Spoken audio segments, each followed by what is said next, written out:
ओम नमो भगवते वासुदेवाय।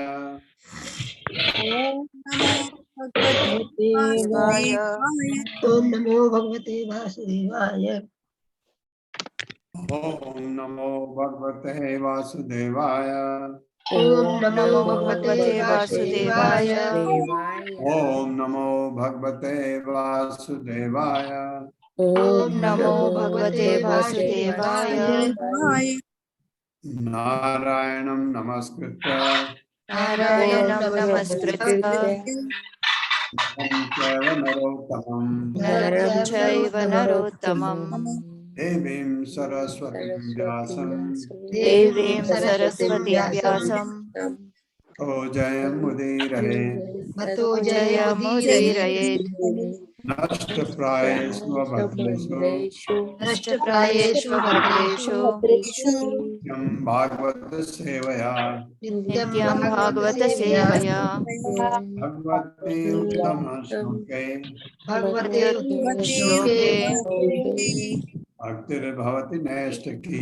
भक्तिर्भवति भगवती नैष्ठिकी। हरे कृष्णा, आप सबका स्वागत है। हरे कृष्ण हरे कृष्ण प्रभु जी। 10वें श्लोक से आगे बढ़ते हैं। अध्यास तव अधिमक कृप्त महाभिषेका आगिष्ट चारु कबरम कितवै सभायां स्पृष्टं विकीर्य पदयो पतिताश्रुमुख्या यस्तत्स्त्रियो अकृतहतेश विमुक्तकेशा पत्न्यास्तव अधिमख क्लिप्त महाभिषेक श्लाघिष्ट चारु कबरम कितवै सभायां स्पृष्टं विकीर्य पदयो पतिताश्रुमुख्या यस्तत् स्त्रियो अकृतहतेश विमुक्तकेशा। मेरे साथ पढ़िए। पत्न्यास तव अधिमक पत्न्यास्तव क्लिप्त महाभिषेका क्लिप्त महाभिषेक क्लिप्त महाभिषेका क्लिप्त महाभिषेक पत्न्यास तव अधिमक क्लिप्त महाभिषेका पत्न्यास्तव महाभिषेक भाघिष्ट चारु कबरम कितवै सभायां चारु कबरं कितवै सभायां सपृष्टं विकीर्य पदयो पतितासु मुख्या स्पष्टं विकीर्य पदयो पतिताश्रुमुख्या यस्तत् स्त्रियो अकृत हतेश विमुक्त केशा यस्तत् स्त्रियः अकृत हतैष विमुक्तकेशः यस्तत् स्त्रियो अकृत यस्तत् स्त्रियः हतेश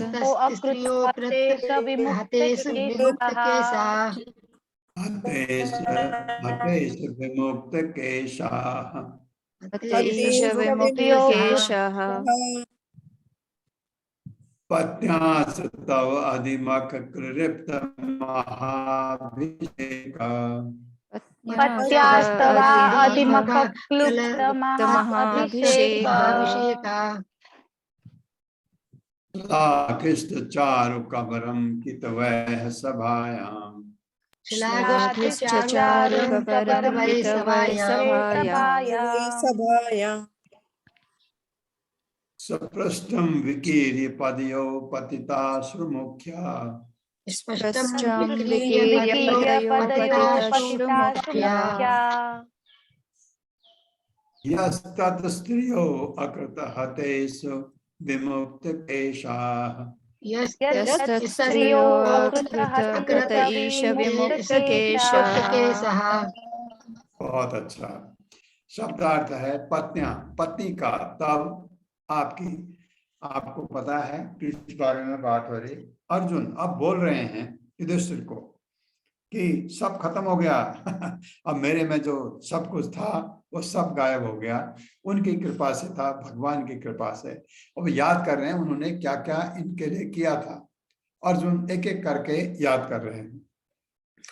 पत्न्या पत्नी का तब आपकी अधिमक यज्ञोत्सव के समय क्लिप्त वस्त्राभिभूषित महाभिषेक अच्छी तरह की गई श्लाघ इस प्रकार चार सुंदर कवरम बालों की चोटी कितवय दुष्टों के द्वारा सभायाम सभा में स्पष्टम पकड़ी जाने पर विकीर्य खोलकर पदियों पैरों पर पतित अश्रु मुख्या आंखों में अश्रु भरकर चरणों में गिरी हुई का यह वह तत् उनकी स्त्री पत्नियां अकृत हो गई।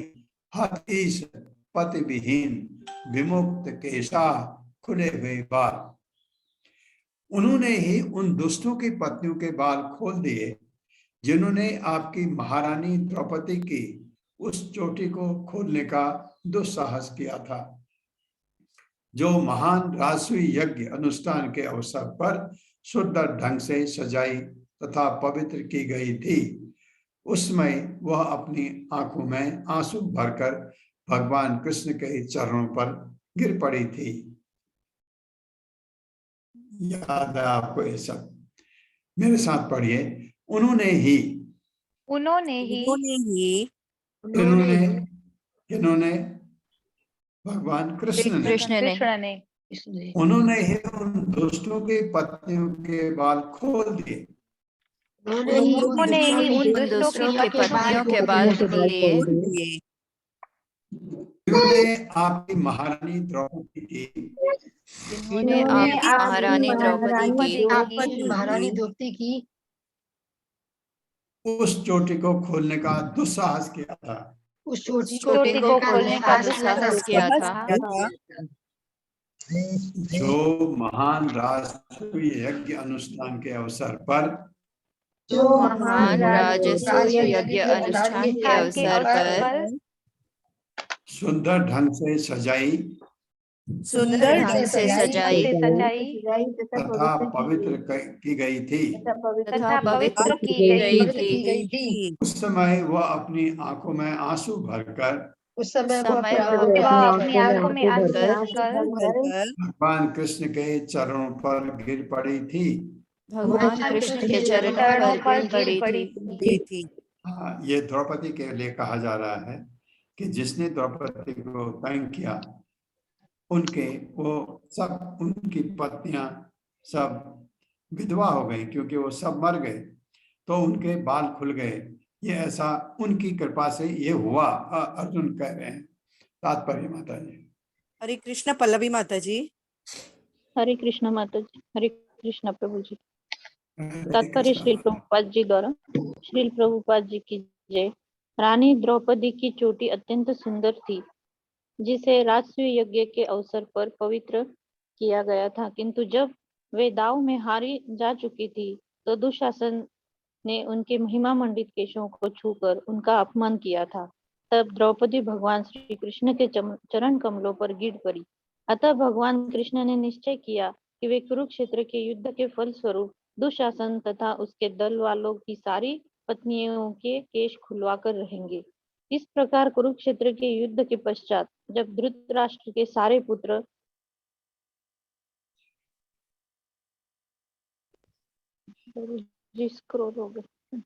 जब धृतराष्ट्र के सारे पुत्र तथा पौत्र युद्ध में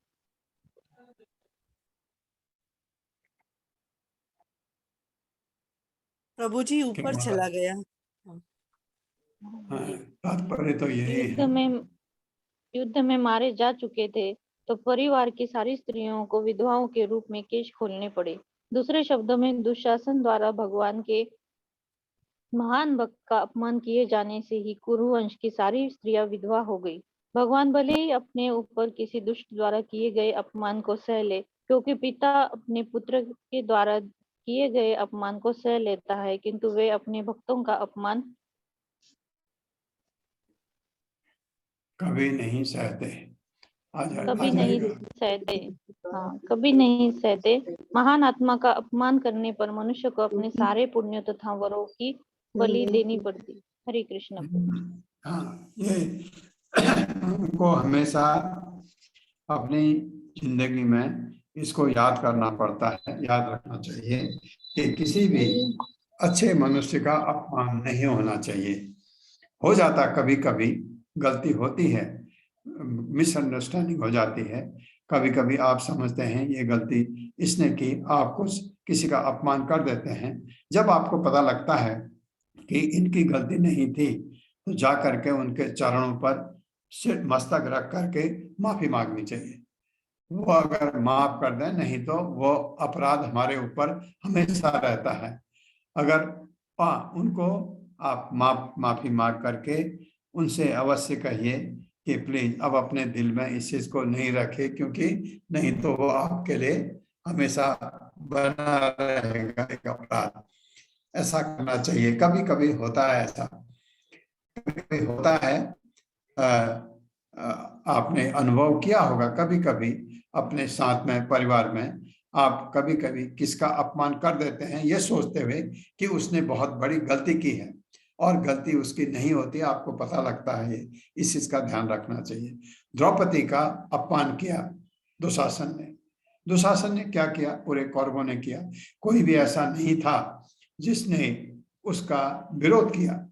यहां तक कि भीष्म पितामह विरोध नहीं कर पाए, सिर लटका दिया। गुरु द्रोणाचार्य, ये इसलिए भगवान के ये सब जो है अपराधी हो गए। सबकी उम्र भगवान ने खत्म कर दी। क्यों? द्रौपदी के तरफदारी की भगवान नहीं, द्रौपदी भगवान की एक निष्ठ भक्त थी, शुद्ध भक्त भगवान कृष्ण की। जब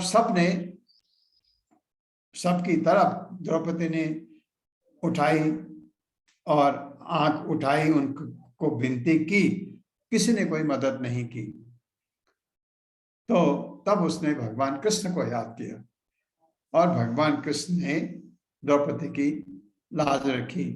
क्यों ऐसा? क्योंकि वो भगवान की भक्त थी। भगवान अपनी बेइज्जती सहन कर सकते हैं, अपना अपमान भगवान सहन कर सकते हैं, करते हैं। इतने आप देखते हैं असुर लोग हैं, इतने क्या कहते हैं, भगवान को गाली करने वाले लोग हैं, करते हैं। भगवान कुछ करते हैं उनके लिए? कभी नहीं। क्योंकि वो मूर्ख हैं, मूढ़ा, भगवान ने कहा मूढ़ा है, या उससे भी नीचे अधम है। अधम अधम जो मनुष्य में सबसे नीचे होता है, तो उनको भगवान कुछ नहीं कहते। और लेकिन उनको एक चीज है, भगवान अपने पास आने नहीं देते, क्योंकि उनके पास आने लायक वो है नहीं। इस आपके पास ज्वलंत उदाहरण है द्रौपदी का, आपके पास ज्वलंत उदाहरण है अम्बरीश महाराज का। अम्बरीश महाराज दुर्वासा मुनि ने बहुत अपमान किया, भगवान का सुदर्शन चक्र चल पड़ा। दुर्वासा मुनि भगवान के पास गए, मुझे बचाइए, ये सुदर्शन चक्र मेरे गर्दन उड़ाना चाहता है। भगवान ने कहा मैं नहीं, तुमने मेरे सामने तो कोई गलती की ही नहीं, तुमने गलती की मेरे भक्त का तुमने अपमान किया है। मेरे भक्त का ही, भक्त से ही आप माफी मांगो, मेरे लिए तो आपने कुछ किया ही नहीं।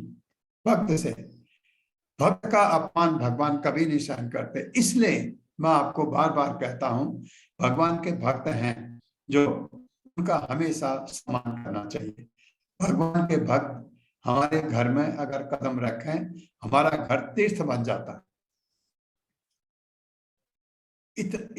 इतना उनका, इसलिए उनका उसी ढंग से सम्मान होना चाहिए हमेशा।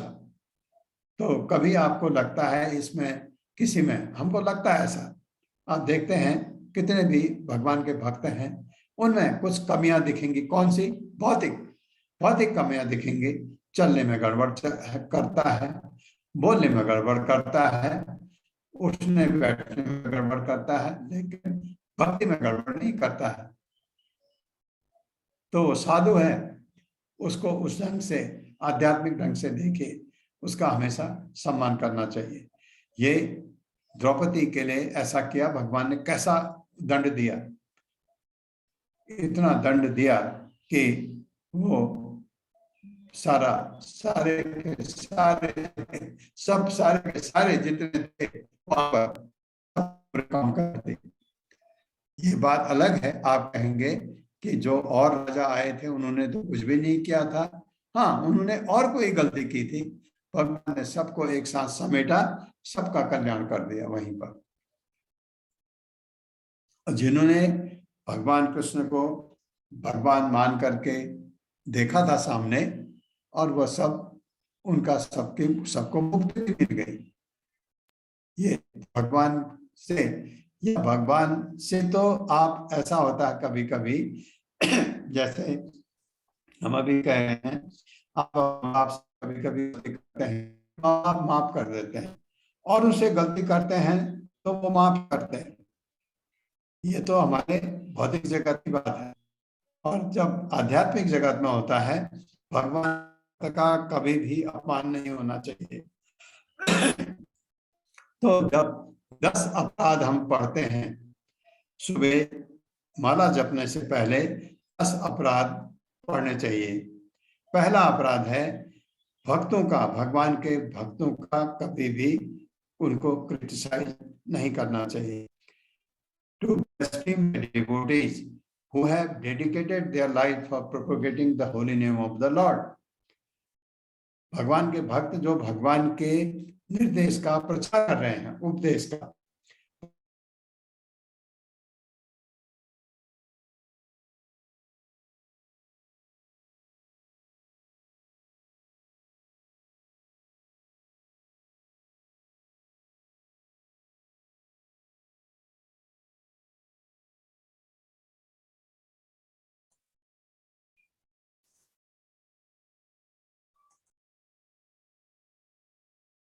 आवाज आ रही मेरी? जी प्रभु जी। कट गया था ये नेट, तो इस चीज का हमेशा ध्यान रखिए। यो नो, मैं 11वां श्लोक पढ़ रहा हूँ। यो नो जुगो भवन एक दुरंत कृष्ण दुर्वाससो अरि रचिता दयता ऋचाद दय उताग्र भुग्यः साकान शिष्टम उपयुज्य यत् यस त्रिलोकिम तृप्ताम अमंस्त सलिले विनिमग्न संगः।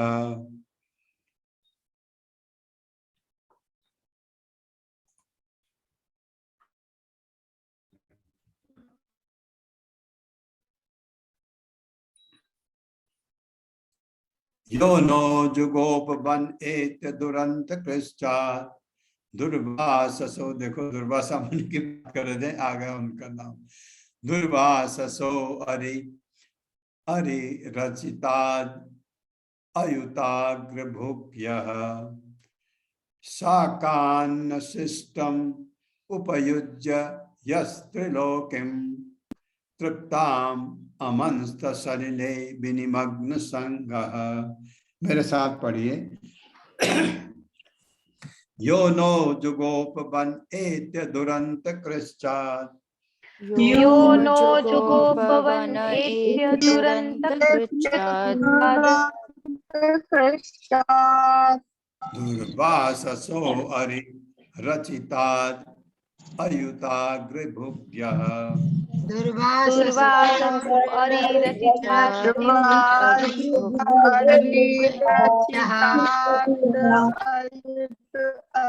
दुर्वाससो अरि दुर्वाससो अरि रचितात् रचितात् अयुताग्र भुग्यः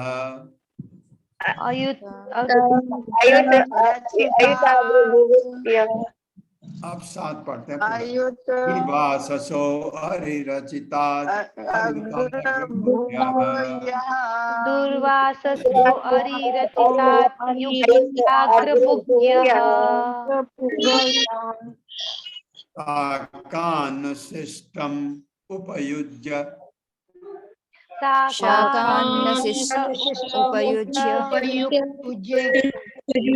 यतस्त्रिलोकीम् यतस्त्रिलोकीम्। ये हाँ, इनका अपना माइक आप म्यूट कर लीजिए, ये नॉइज कर रहा है। नहीं तो म्यूट करो इनको, क्योंकि नॉइज का।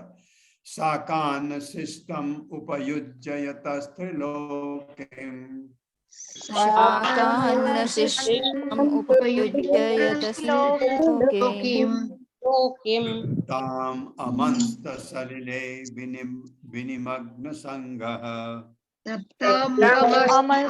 सलिले विनिमग्न संगः। योनो जुगोपवन एतदुरंत कृष्टात् योनो जुगोपवन एतदुरन्तकृच्छ्राद् वाससो अरिरचिताद् अयुताग्रभुग्यः दुर्वाससो अरिरचितात् युताग्रभुग्यः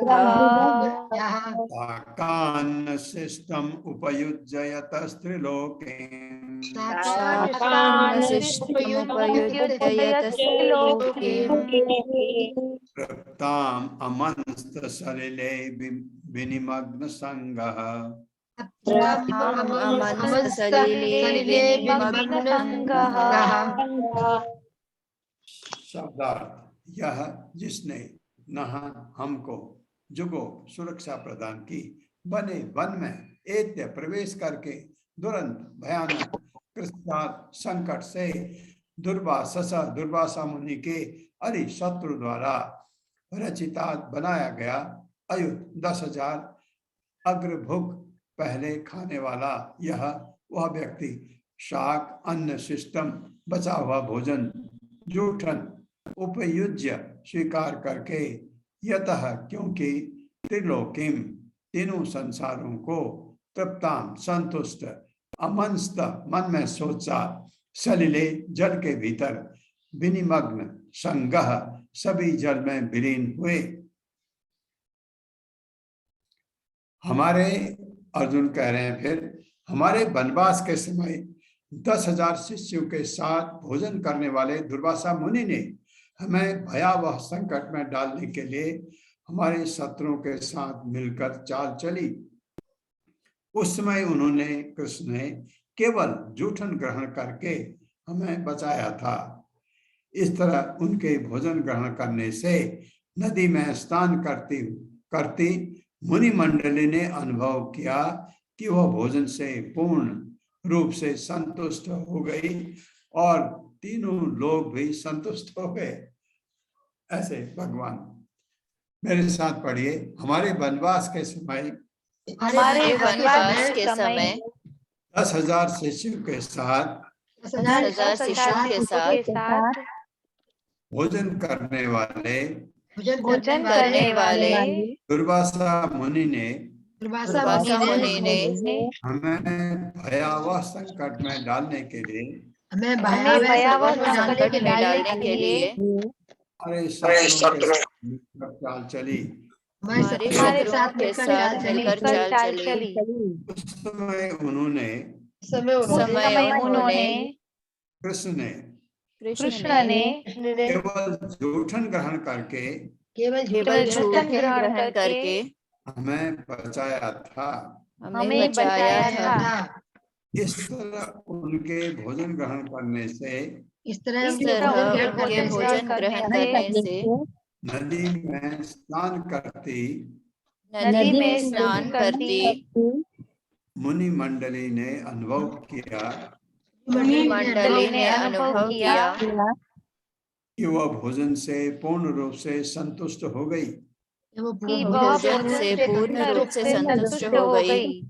और तीनों लोग भी संतुष्ट हो गए।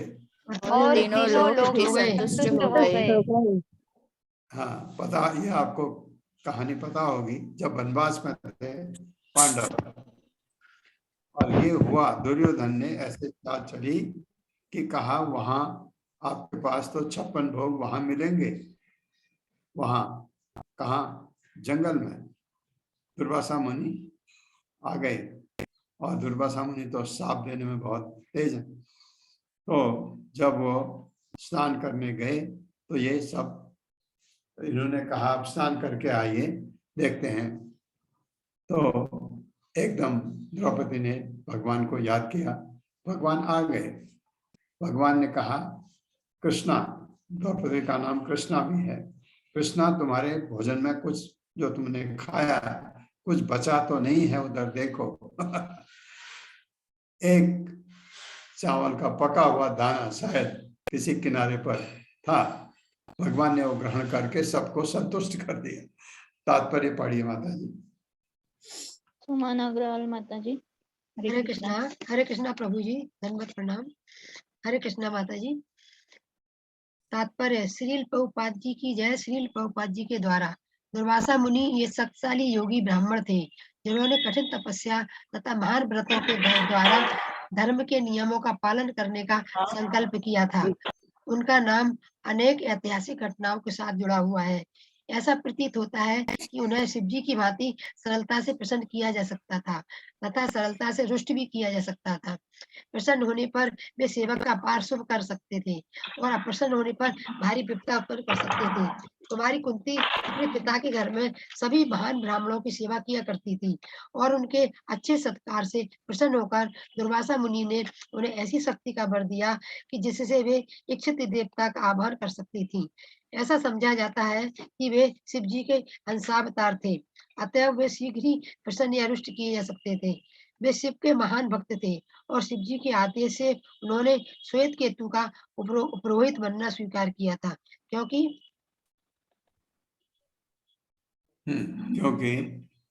श्वेत केतु 100 वर्षों तक यज्ञ कर चुके थे। वे कभी कभी इंद्रदेव की स्वर्ग सभा में भी जाया करते थे। वे अपनी महान योग शक्ति के बल से ब्रह्मावकाश में यात्रा कर सकते थे और ऐसा समझा जाता है कि उन्होंने ब्रह्मावकाश में बहुत दूरी तक भौतिक आकाश से भी परे वैकुंठ के ग्रहों तक यात्रा की थी। उन्होंने इतनी लंबी दूरी 1 वर्ष में तब तय की थी जब उन्होंने चक्रवर्ती सम्राट एवं परम भक्त राजा अम्बरीश से झगड़ा किया था। उनके लगभग 10,000 शिष्य थे और वे जहां कहीं भी जाते थे तथा जिन क्षत्रिय राजाओं के अतिथि बनते वहीं अपने बहुत से शिष्यों को साथ लेते जाते। एक बार वे महाराज युधिष्ठिर के शत्रु चचेरे भाई दुर्योधन के घर गए। दुर्योधन इतना बुद्धिमान था कि वह समझे कि ब्राह्मण को सब प्रकार से संतुष्ट करना चाहिए और ऐसा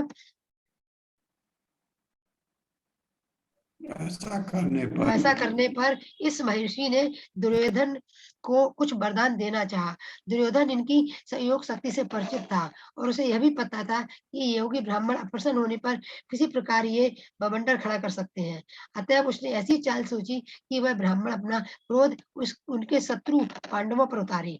जब ऋषि ने दुर्योधन को कुछ वर देना चाहा तो उसने इच्छा व्यक्त की कि अच्छा हो यदि श्रीमान उनके अग्रज तथा प्रमुख महाराज युधिष्ठिर के घर पर जाएं, लेकिन उसने विनती की कि वे जब तब पहुंचे जब युधिष्ठिर अपनी महारानी द्रौपदी के साथ भोजन कर चुके हों।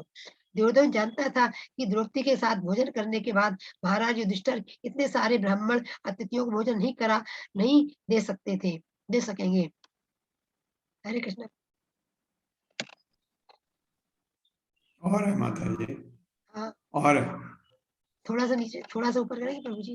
दुर्योधन जानता था कि द्रौपदी के साथ भोजन करने के बाद महाराजा युधिष्ठिर इतने सारे ब्राह्मण अतिथियों को भोजन नहीं दे पाएंगे।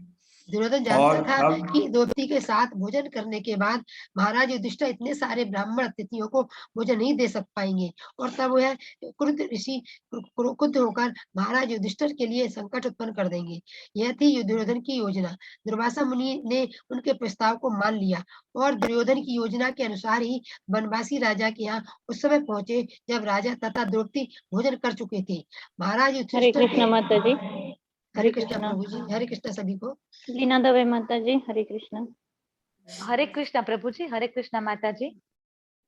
तात्पर्य श्रील प्रभुपाद जी के द्वारा श्रील प्रभुपाद की जय। महाराज युधिष्ठिर के द्वार पर पहुंचते ही दुर्वासा ऋषि का स्वागत किया गया और राजा ने उनसे प्रार्थना की कि वे दोपहर का धार्मिक कृत्य नदी के किनारे संपन्न करें, क्योंकि तब तक भोजन तैयार हो जाएगा। दुर्वासा अपने अनेक शिष्यों सहित नदी में स्नान करने गए और महाराज युधिष्ठिर इन अतिथियों के कारण बहुत चिंता करने लगे। जब तक द्रौपदी नहीं काटी थी तब तक चाहे कितने भी अतिथि क्यों न आ जाए उन्हें भोजन दिया जा सकता था, किंतु ऋषि को दुर्योधन की योजना के अनुसार उस समय पहुंचे थे जब द्रौपदी भोजन कर चुकी थी।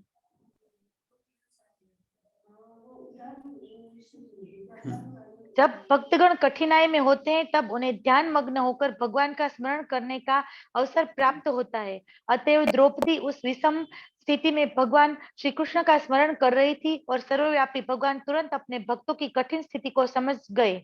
अतः वे वहां पर उपस्थित हुए और द्रौपदी से कहा कि जितना भी भोजन बचा हो उसे वे ले आए। भगवान की बात सुनकर द्रौपदी अत्यंत खिन्न हुई, क्योंकि भोजन तो था ही नहीं और भगवान भोजन मांग रहे थे। उन्होंने भगवान से कहा कि यदि वे खा न चुकी होती तो सूर्य द्वारा प्रदत्त रहस्यमयी थाली से वे कितना ही भोजन दे सकती थी, किंतु उस दिन वे भोजन कर चुकी थी। अतएव अब संकट उपस्थित था। वे अपनी कठिनाइयां बताकर कृष्ण के समक्ष रोने लगी, जैसा कि ऐसे अवसरों पर स्त्रियां करती है।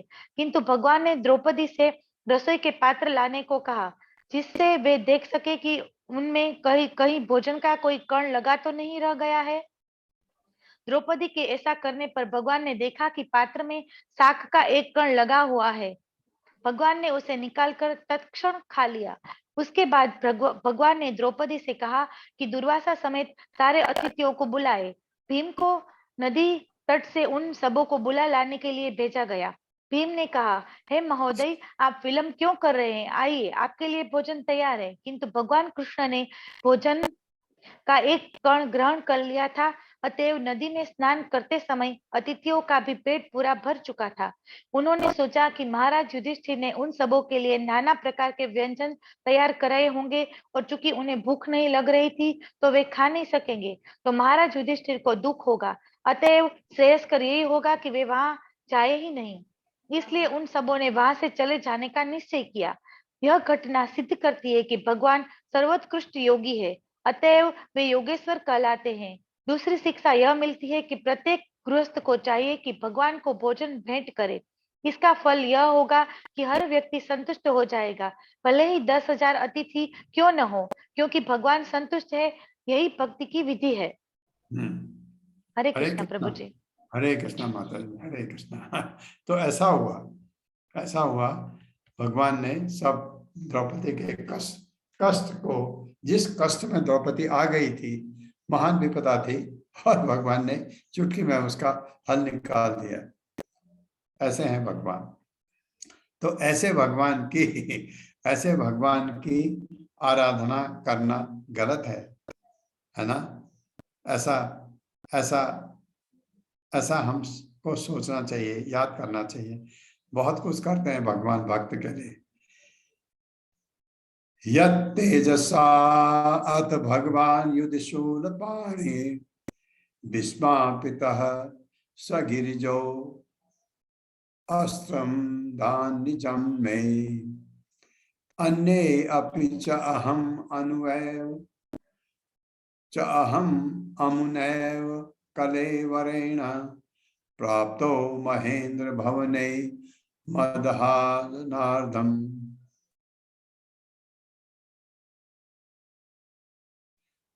यत्तेजसा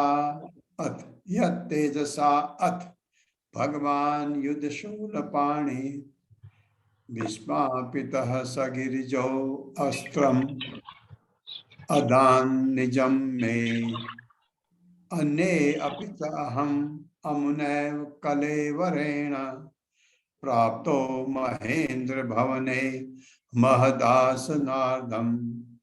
मेरे साथ पढ़िए। यत्तेजसा अथ भगवान युद्धशूलपाणि यत्तेजसा अथ भगवान युधिशूलपाणि भीष्मापितः स गिरिजः अस्त्रम् अदात् निजं मे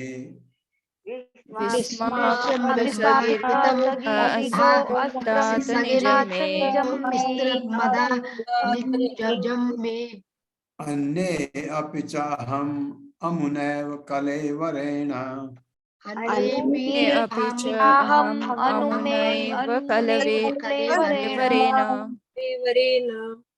प्राप्तो महेंद्र भवने महदासनार्धम्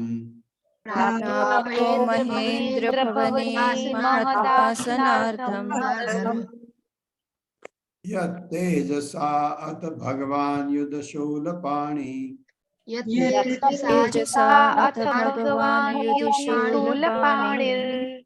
भीष्मापितः स गिरिजः अस्त्रम् अदात् निजं मे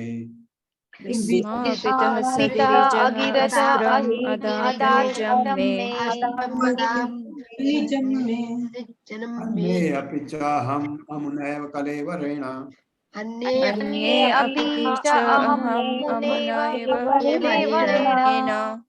प्राप्तो महेंद्र भवने महदासनार्धम्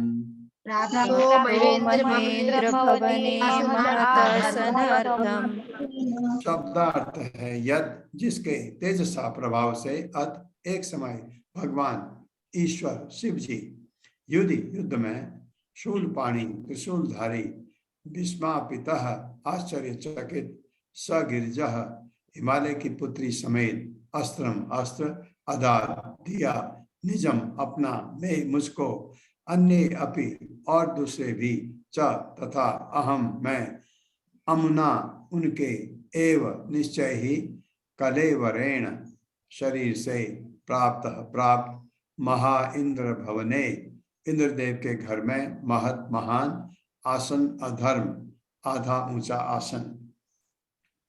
यह उन्हीं का प्रताप था कि मैं एक युद्ध में शिवजी तथा उनकी पत्नी पर्वतराज हिमालय की कन्या को आश्चर्यचकित करने में समर्थ हुआ। शिवजी बड़े खुश हुए थे अर्जुन से। इस तरह वे शिवजी मुझ पर प्रसन्न हुए और उन्होंने मुझे अपने निजी अस्त्र प्रदान किया।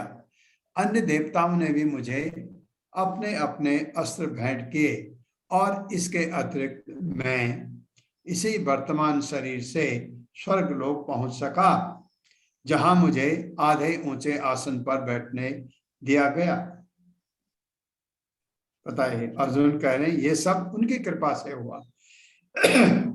जब युद्ध होना था, डिसाइड हो गया, निश्चय हो गया युद्ध होगा, भगवान ने, क्योंकि इनके पास कुछ था नहीं, भगवान ने कहा अर्जुन से अब तुम अस्त्र इकट्ठे करो, यहाँ जाओ वहां जाओ, शिव जी के पास जाओ, शिव जी के पास अस्त्र हैं, सूर्य के पास जाओ, इंद्र के पास जाओ, सब ऐसे उसको बताया। तो भगवान ने, अर्जुन ने बहुत सारे अस्त्र इकट्ठे किए थे।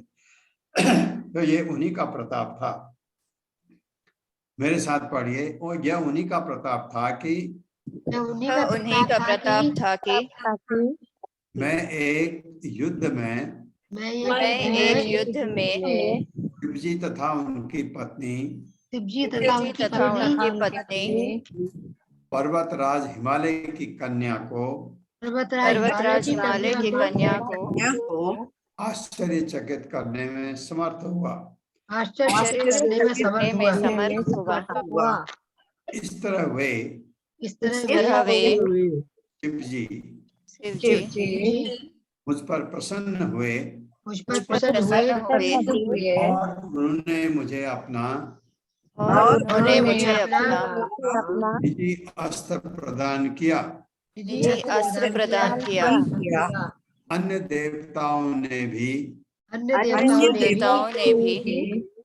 मुझे अपने अपने अस्त्र भेंट किए और इसके अतिरिक्त मैं इसी वर्तमान शरीर से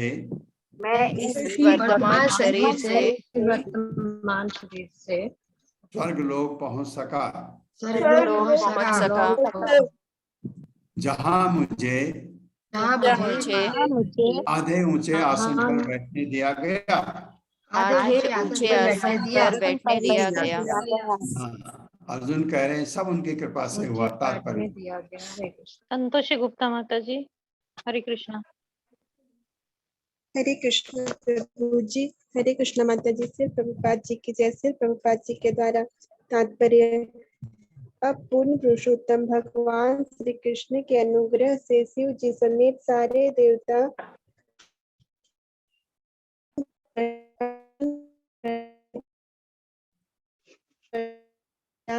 किसी अन्य देवता की कृपा होती है, उस पर भगवान श्री कृष्ण की भी कृपा हो, ऐसा आवश्यक नहीं है। रावण निश्चित रूप से शिव जी का महान भक्त था, किंतु वह भगवान रामचंद्र के क्रोध से बच नहीं पाया।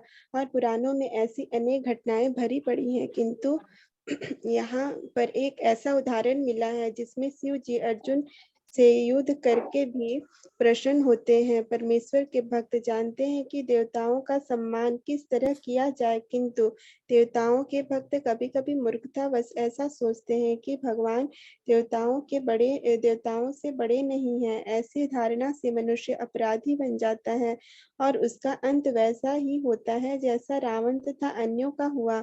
भगवान श्री कृष्ण के साथ सख्य भाव से संपन्न कार्यों का अर्जुन द्वारा किया गया उल्लेख उन सबों के लिए शिक्षाप्रद है जो इस शिक्षा के से आश्वस्त हैं कि एकमात्र भगवान श्री कृष्ण को प्रसन्न करके अन्य सारे वर प्राप्त किए जा सकते हैं, किंतु देवताओं के भक्तों या पूजकों को केवल आंशिक लाभ होगा, जो खुद देवताओं की ही भांति विनाशशील होगा। हरे कृष्ण प्रभु जी। ऊपर कर दिया माता जी।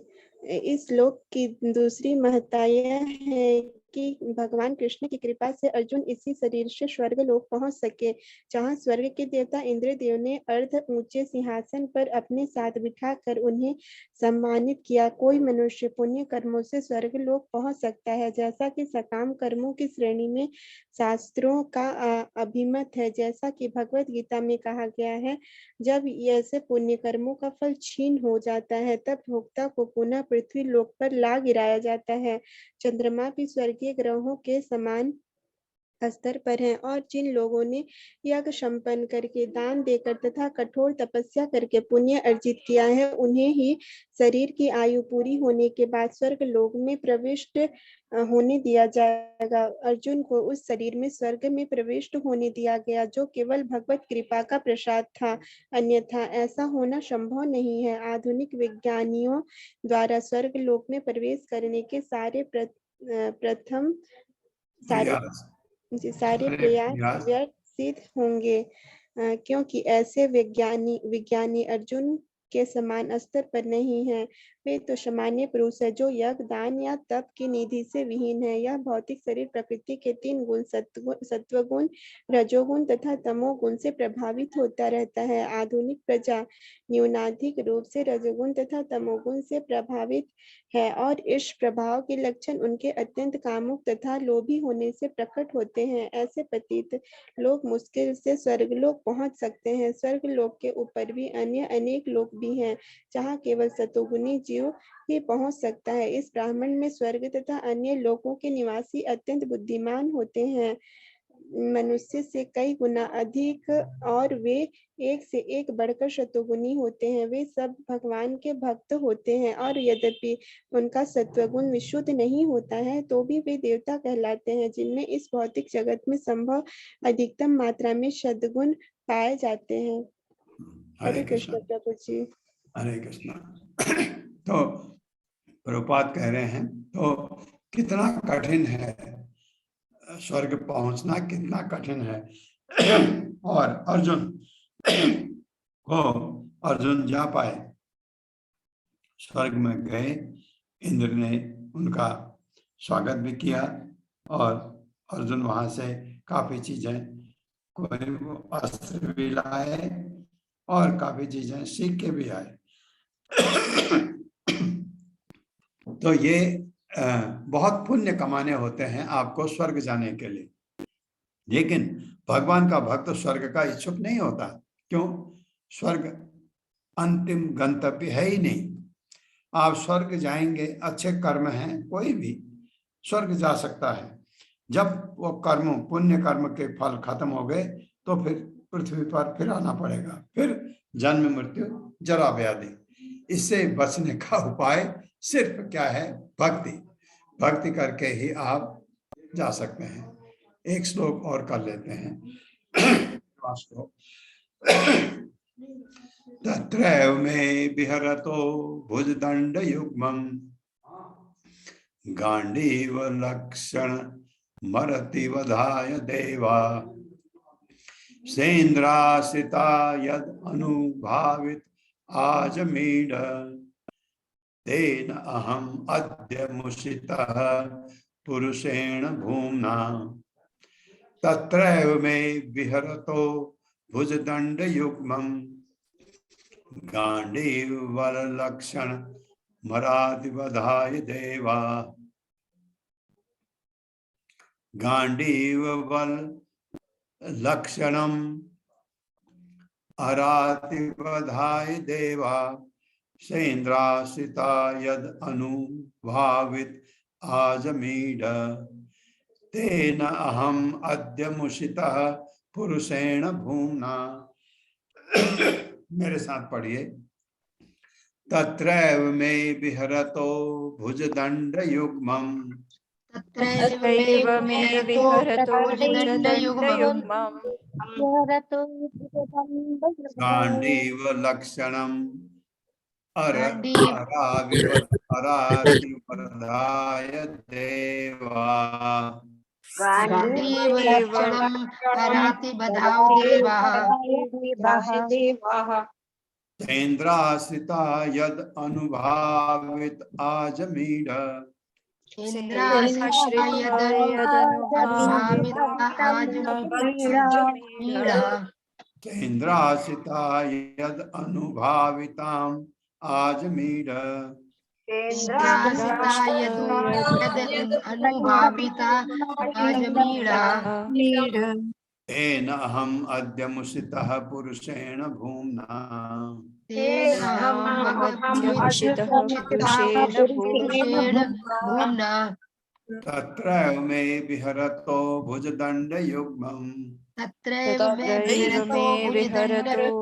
भुजदण्डयुग्मं गांडीव लक्षणम अरातिवधाय देवा गांडीव लक्षणं अरातिवधाय देवाः सेन्द्रासिता यद अनुभावितम आजमीड सेन्द्रासिता यद अनुभावितम् आजमीड तेन अहम अद्य मुषितः पुरुषेण भूम्ना तेन अहम अद्य मुषितः पुरुषेण भूम्ना। शब्दार्थ है तत्र उस स्वर्ग लोक में निश्चय ही मैं स्वयं विहरतः अतिथि के रूप में रहते हुए भुजदंड युग्मम अपनी दोनों भुजाओं को गांडीव धनुष लक्षणम चिन्ह अराति निवात कवच नामक असुर निवात कवच नामक असुर बधाए मारने के लिए। प्रभु एक मिनट में इसके बाद करता हूं टेलीफोन आपको।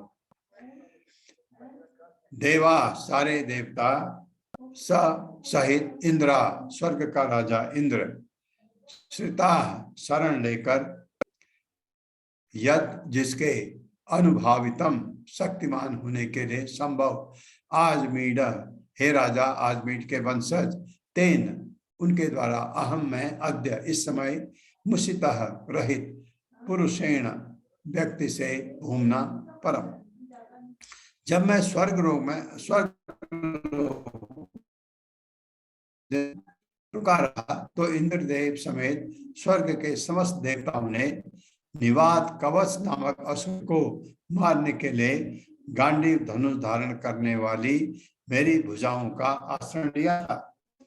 वे हे आजमीड के वंशज राजा इस समय मैं पूर्ण पुरुषोत्तम भगवान से विहीन हो गया हूँ जिनके प्रभाव से मैं इतना शक्तिशाली था। तो ये अर्जुन कह रहे हैं, मेरे साथ पढ़िए। जब मैं स्वर्ग लोक में जब मैं स्वर्ग लोक में पढ़िए, अतिथि के रूप में अतिथि अतिथि के रूप में कुछ दिन रुका रहा, कुछ दिन कुछ रुका दिन रुका रहा तो इंद्रदेव समेत तो तो इंद्रदेव इंद्रदेव समेत स्वर्ग के समस्त देवताओं ने स्वर्ग स्वर्ग के के समस्त देवताओं ने निवात कवच नामक असुर को निवात कवच कवच नामक असुर नामक को असुर को मारने के लिए मारने के लिए गांडीव धनुष धारण करने वाली गांडीव धनुष धारण करने वाली की भुजाओं का आश्रय लिया था। मेरी भुजाओं का आश्रय लिया था। हे आजमीन के वंशज राजा, हे आजमीन के वंशज राजा, इस समय मैं पूर्ण पुरुषोत्तम भगवान से विहीन हो गया हूँ। इस समय मैं पूर्ण पुरुषोत्तम भगवान से विहीन हो गया हूँ, जिनके प्रभाव से मैं इतना शक्तिशाली था। इसके प्रभाव के से मैं प्रभाव इतना से मैं शक्तिशाली इतना था। शक्तिशाली था। देखिए, स्वर्ग के देवताओं ने भी अर्जुन से मदद दी। इतना शक्तिशाली था अर्जुन, कहते मेरी भुजाएं इतनी शक्तिशाली थी, लेकिन मैं अब इससे विहीन हो गया हूँ क्योंकि अब भगवान कृष्ण मेरे साथ नहीं है। तात्पर्य। वर्षा माता जी, हरे कृष्णा। हरे कृष्ण प्रभु जी, दंडवत प्रणाम।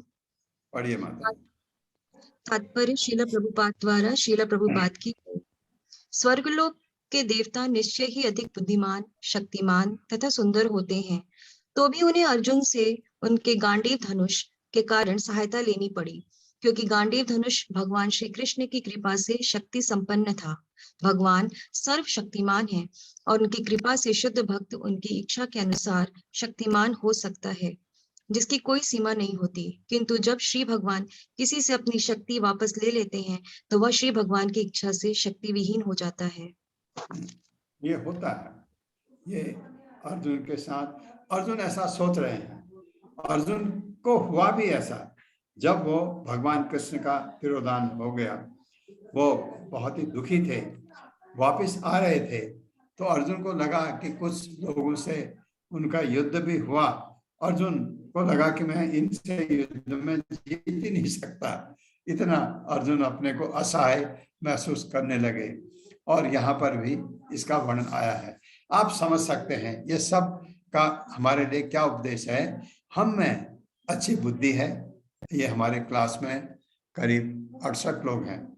कुछ में बहुत अच्छी बुद्धि है, कुछ में बहुत अच्छी गाने की शक्ति, कुछ बहुत अच्छा गाते हैं, कुछ बहुत अच्छा बोलते हैं, कुछ बहुत अच्छे संस्कार वाले हैं। जो भी गुण हम में हैं ये भगवान की कृपा से है, ये समझना चाहिए हमको, और उनके भगवान को इसलिए याद करना चाहिए कि ये सब आपकी कृपा से है। आपने कभी किसी की मदद कर दी, वो बहुत ही कृतज्ञ हो जाता है।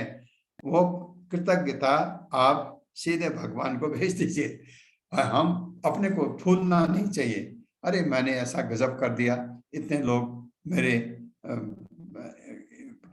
मुझे इतना आशीर्वाद दे रहे हैं, इतने मेरे शरण में आ रहे हैं कि आपने इतनी मदद कर दी।